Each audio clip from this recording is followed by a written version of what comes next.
କାହାଣୀ ମହାପ୍ରଭୁ ଜଗନ୍ନାଥଙ୍କ ଆବିର୍ଭାବ କାହାଣୀ ସତ୍ୟ ଯୁଗର କଥା।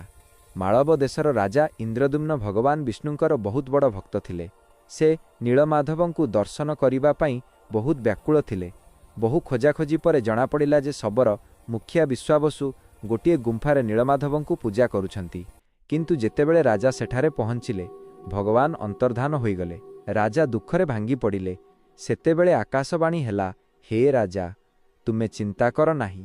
ମୁଁ ପୁରୀ ସମୁଦ୍ର କୂଳରେ ଏକ ଦାରୁ କାଠଗଣ୍ଡି ରୂପରେ ଆସିବି। କିଛିଦିନ ପରେ ବାଙ୍କି ମୁହାଣରେ ଏକ ବିଶାଳ କାଠଗଣ୍ଡି ଭାସି ଆସିଲା। କିନ୍ତୁ ସେହି କାଠ ଏତେ ଶକ୍ତ ଥିଲା ଯେ କେହି ବି ସେଥିରେ ମୂର୍ତ୍ତି ଗଢ଼ି ପାରିଲେ ନାହିଁ।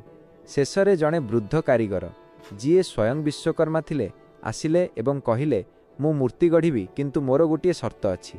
ମୁଁ 21 ଦିନ ଯାଏଁ ମନ୍ଦିର ଦ୍ୱାର ବନ୍ଦ କରି କାମ କରିବି।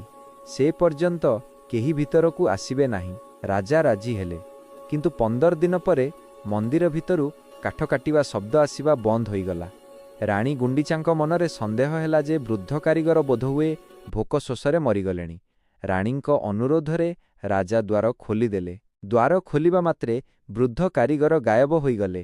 ସେଠାରେ କେବଳ 3ଟି ଅଧାଗଢ଼ା ମୂର୍ତ୍ତି ଥିଲା। ହାତ ନାହିଁ, ଗୋଡ଼ ନାହିଁ, କେବଳ ବଡ଼ ବଡ଼ ଆଖି। ରାଜା ନିଜ ଭୁଲ ପାଇଁ କାନ୍ଦିବାକୁ ଲାଗିଲେ। ତେବେ ପୁଣି ସ୍ୱପ୍ନାଦେଶ ହେଲା, ହେ ଇନ୍ଦ୍ରଦ୍ୟୁମ୍ନ, ଦୁଃଖ କର ନାହିଁ। ମୁଁ ଏହି ରୂପରେ ହିଁ କଳିଯୁଗରେ ପୂଜା ପାଇବାକୁ ଚାହେଁ। ମୋର ହାତ ନଥିଲେ ମଧ୍ୟ ମୁଁ ଭକ୍ତର ଦାନ ଗ୍ରହଣ କରିବି, ପାଦ ନଥିଲେ ମଧ୍ୟ ଭକ୍ତ ପାଖକୁ ଧାଇଁଯିବି। ସେହି ଦିନଠାରୁ ମହାପ୍ରଭୁ ଜଗନ୍ନାଥ, ବଡ଼ ଠାକୁର ବଳଭଦ୍ର ଏବଂ ମାତା ସୁଭଦ୍ରା ସେହି ରୂପରେ ଶ୍ରୀମନ୍ଦିରରେ ପୂଜା ପାଉଛନ୍ତି। ଜୟ ଜଗନ୍ନାଥ।